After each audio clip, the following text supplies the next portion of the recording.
Kulolchilik kishidan ulkan qobiliyat hamda mehnat, umuman olganda o'ziga xos san'atni talab qiladi. Shahrisabz shahrida yashovchi 68 yoshli otaxon Xursand bobo Eshonqulov haqida so'z ketganida, uni taniganlar musiqa bilan kulolchilikni uyg'unlashtirgan san'at ishnavandasi deb aytishadi.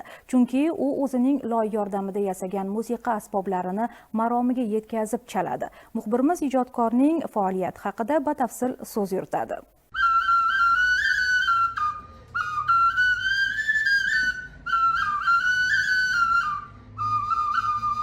Xursand boboning aytishicha, avvallari u musiqa sohasida ham faoliyat yuritgan, qo'shiqlar aytib, turli sozlarni ko'ngildagidek chalgan.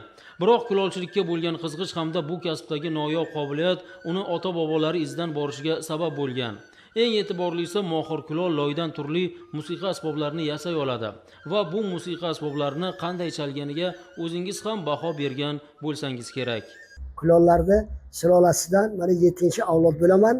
Bobomdan, bobosidan, otamdan qolgan mana men, bulardan keyin mana shogirdlarim, o'g'illarim, bularda hammasi mana xotinim ham, oilam ham yasashni o'rgatdim. Qushlarni yasashlarini, o'g'ilchaga naylarni, qo'sh naylarni yasashni, 6 talik naylarni, 7 talik naylarni, mana shu naylarni 7 taligini, 3 taliklarni hammasini yasab shu bolalarga ko'rsatib kelyapman. San'at bilan hamohang mohir kulol bizga ushbu kulolchilik buyumlari va musiqa asboblarini tayyorlash jarayoni haqida ham gapirib berdi.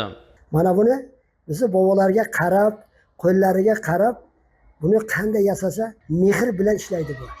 Bu mehr bilan ishlamasa, bu loy qancha suv talab qilsa, o'zi yana boshqacha chiroyli bo'lib yo'l yuradi. Xursand Eshonqulovning qilayotgan bu harakatlari besamar ketmayapti. Chunki u o'z mehnati ortidan yaxshi daromad topayapti. Ko'pdan ko'l bo'lur deganlardek minglab kichik mahsulotlarning arzon narxlarda sotilayotgani millionlab daromad manbaiga erishishni ta'minlamoqda. Bir oyga mana shuni yaxshi hisoblasam 30 million, 35 million bo'ladi.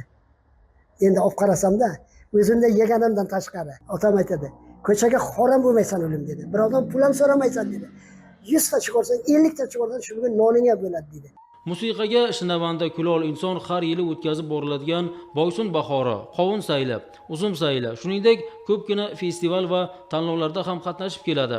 O'z navbatida farzandlari ham o'z otalarining izidan ergashib, kulolchilikka mehr qo'yishgan. Ishonamizki, ularning bu ezgu an'anasi katta natijalar bilan yanada bardavom bo'lib boraveradi.